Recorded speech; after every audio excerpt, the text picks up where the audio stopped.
Good morning, ladies and gentlemen. This is Harry Muppet. Welcome back to another Starcraft 2 Daily Masters cast. It's going to be an absolutely awesome game for you here today. Let's start checking it out. Let's start seeing who exactly is playing in this game. Up the top left-ish side of the map, it is going to be Mr. VortiX. He is 20 years of age, from Spain, plays for Team Millennium, which I assume is what IMI stands for. He was actually playing for the... Sorry, what am I talking about? I'm confused at the moment. Alright, hold on. We're just going to sit back and relax and think this through. VortiX is part of Mouse Sports. And... yeah, alright, so he's part of Mouse Sports. He's actually part of Millennium since July or June. June this year. So June this year, he was part of Millennium. No, he was part of Mouse Sports, and then he moved to Millennium. Oh my god. Okay, so he's part of Millennium now. He was part of Mouse Sports. So I got confused because BabyKnight says he's part of IMI, and I thought for a sec that was Millennium, so that completely threw me. But BabyKnight is down the bottom right-hand side. He is 22 years of age, from Denmark. Apparently he's currently retired. But when he was playing this game, he was part of Team Millennium, which is what IMI stands for. So thank you very much for confusing the hell out of me, both of you players. But VortiX is, yeah, he's currently part of Millennium, but he was from Mouse Sports, and BabyKnight is currently retired, but he was part of Millennium. So if you can wrap your head around that, then yeah, you've obviously had more sleep than me, because it's screwing with me a little bit. So anyway, regardless, looks like we're going to have some fairly standard plays out here. BabyKnight going for a fairly fast expansion after the Cyber Core, which is pretty much essential on any map. I mean, you never want to go one base play at all against any sort of player anymore. You just don't want to do it. And VortiX going for it looks like a pull into hatch build, not a hatch pull build, so a little bit safer, but we should still be fully expecting to see another base come out of him, third base, fairly soon. Looks like he's doing a little bit of harassment there. The probe getting a little bit too far out, but is going to get chased away by the Ling. Where is that Zealot? There it is, and suddenly the Ling has to run away. The Mothership Core just coming out straight away, and the Gate Tech on its way as well. So getting all of the fairly standard stuff done. Looks like VortiX is going to be pushing the workers up nice and fast early in the game. And yeah, it's going to be pretty awesome stuff.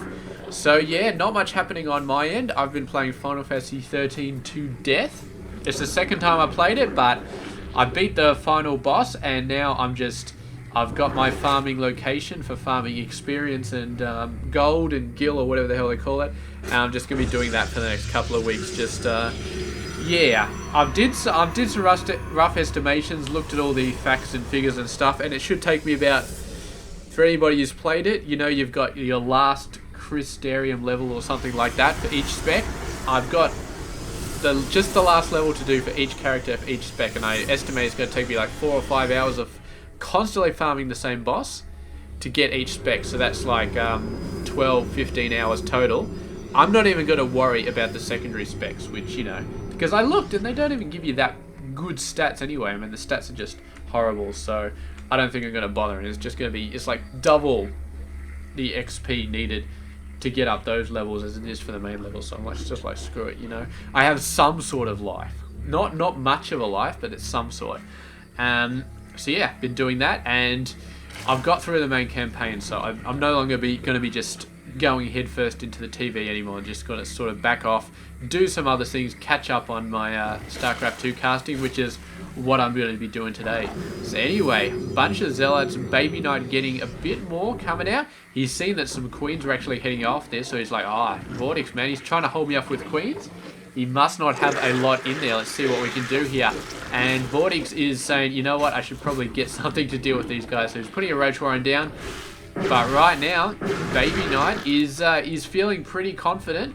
And the thing is, if he goes in and there is a Spine Crawler and there are Queens, he is going to get absolutely demolished. So VortiX has pretty much no army at the moment, but he's got very strong defense, a lot of Queens and some Spine Crawlers right now. So he's going to be able to hold this off. But of course, I'm sure at the 8-minute mark, he would have liked to have had a third base by now.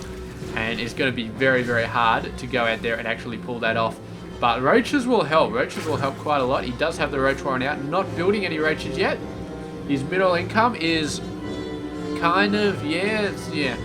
But the income from Mr. BabyKnight doing quite well at this point because he did have that early expansion. The Mothership Core getting in range of the Queens, and they're going to be backing off because they do not want to get shot in the arse by the Stalkers and Zealots. And BabyKnight, meanwhile, is putting on some good pressure but not really able to do much damage at the moment. But keeping the Zerg from getting a third base for as long as possible is, of course, a great thing right there. And VortiX moving out, he's going to be getting the third base past time. A 9-minute mark for a third base is, you know, it's late. I gotta say, for especially in these games where the Protoss and Terran always goes for a fast expansion, the Zerg player at the 9-minute mark getting a third base is quite late. So, yeah. But he'll get it out. His worker numbers are still, well, no, actually, they've gone behind quite a bit. BabyKnight has just shot forward. I think VortiX was ahead at some point, but not anymore. BabyKnight has pulled ahead. And now he's going for his own third base.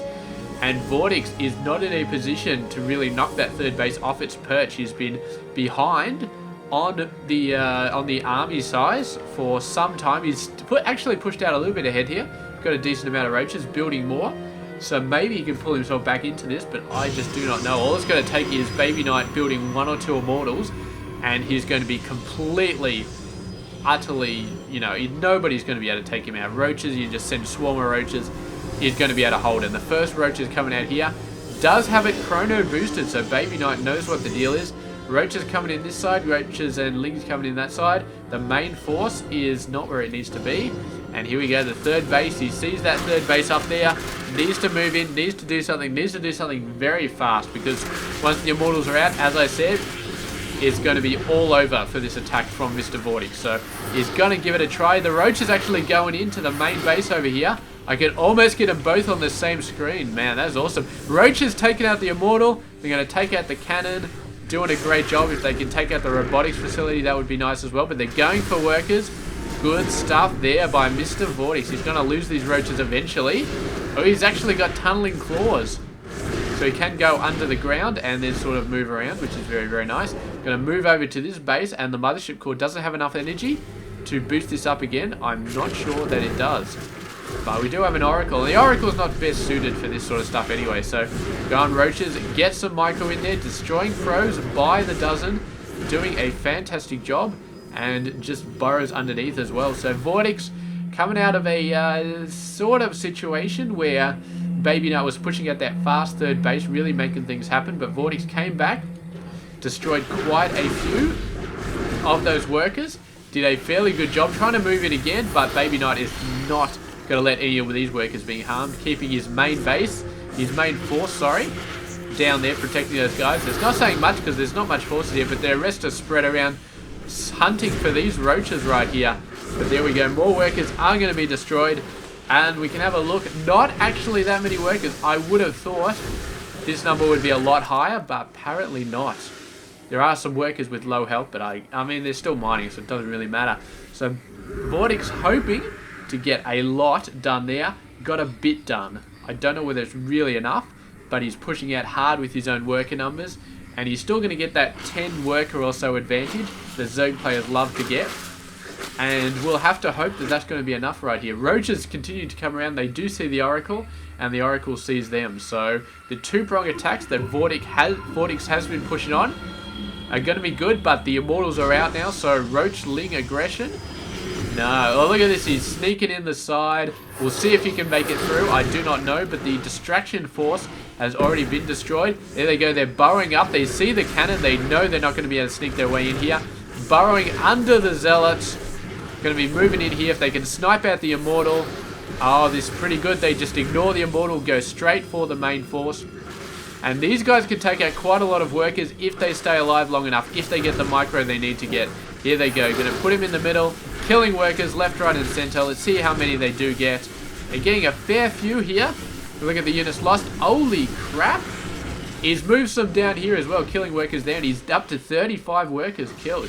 I don't know how the hell VortiX managed that. He must have got a ton of kills over here when BabyKnight wasn't paying attention, but great, great micro there.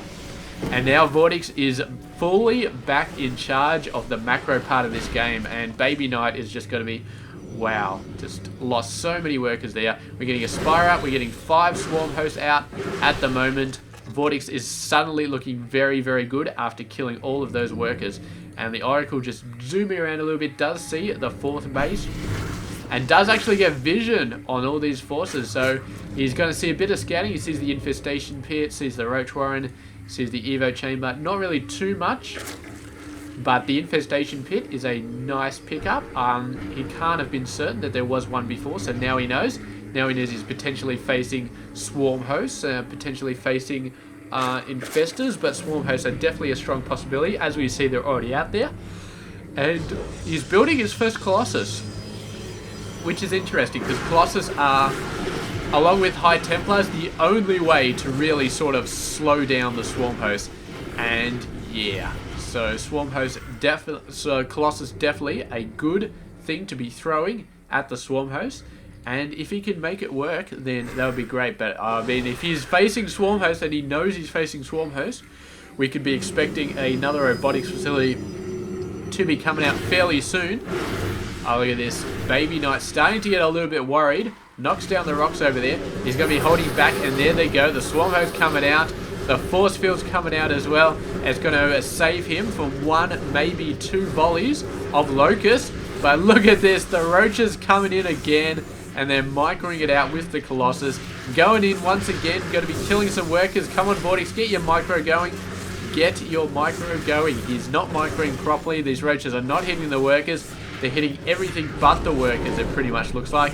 And they are going to get finished off. And here we go. The Locusts come in. And BabyKnight holding off. But the Locusts, they're not... Once again, the micro not working on the Locusts. They could have attacked the workers. They could have attacked these guys. But, oh man, the force fields is just not working out right here. And the forces are starting to go down. Yeah, this is not looking good for Mr. BabyKnight. He needs a ton of Colossus, and he needs them ASAP, man. If he does not get the Colossus out fast enough, he's trying to funnel them in as best he can. That'll help quite a bit. But, yeah, it's going to be hard. He sees an opportunity to push in and maybe take out some Swarm hosts, but he doesn't manage to take any of them out. Gets them to low health. That's about it. Keeps them on the run. The Roaches are not enough to hold off this engagement by themselves. They need the Swarm hosts. And here we go. The Roaches turning around. The Swarm hosts keep on moving. They got to burrow down very, very soon and start launching a wave of Locusts. That's the only thing that's going to stop BabyKnight from pushing through. I thought he may have done it up here, but decided not to. Here he goes. He's going to move around. The Locust coming around the side. And that's going to be enough. I think BabyKnight... Oh, he's sending some Locusts out the other side as well. Not going to do too much damage. But the Roaches and Corruptors are out on the field. Colossus starting to take a ton of damage. And Swarm Host doing a great job at shielding the Roaches from most of the damage here. But the Immortals still doing more than their share.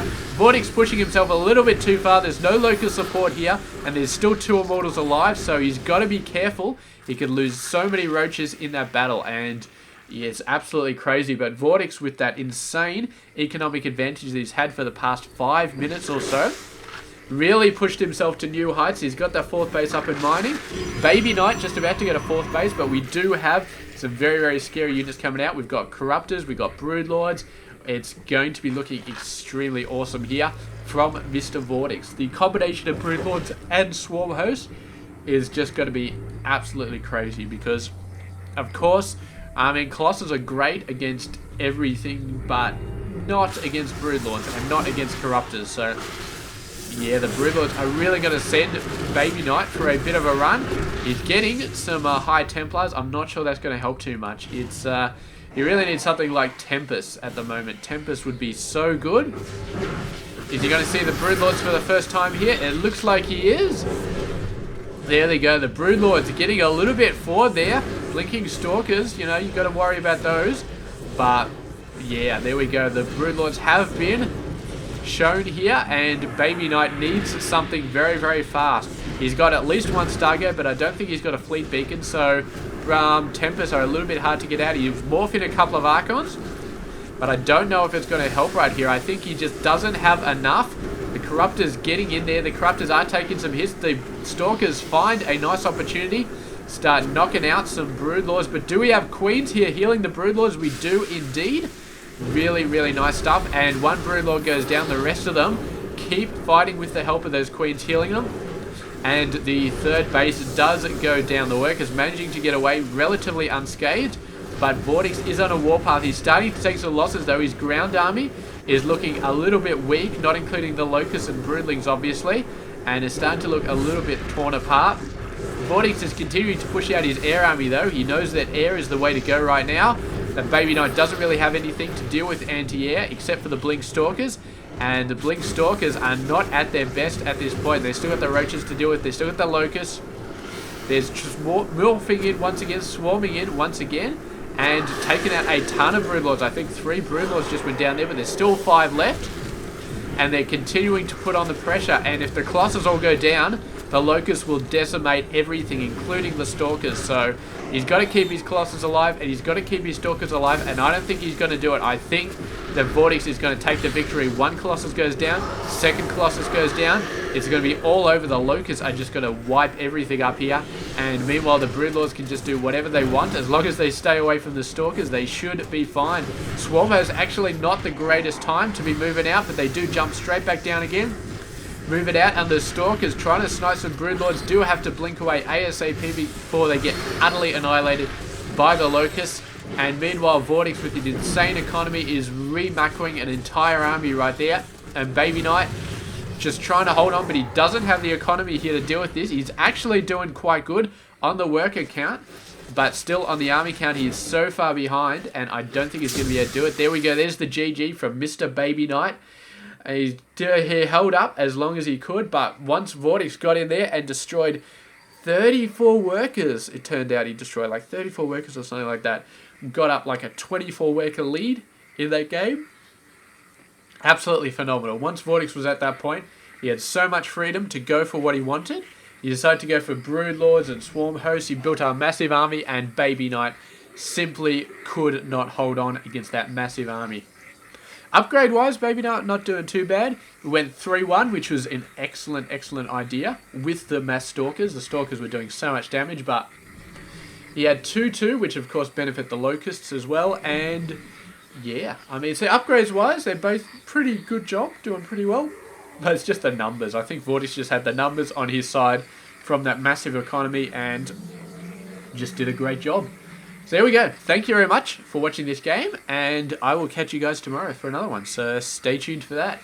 I'm still got that game, the series of 3 set up, the 3 really long games. I'm hoping they're all actually long games and they're not just like short, like half the time games where somebody leaves and somebody stays there for 20 minutes and keeps the game going. But yeah, we'll see. We'll see. So I'll catch you guys tomorrow. It's been Harry Muppet. Hope you enjoyed this game.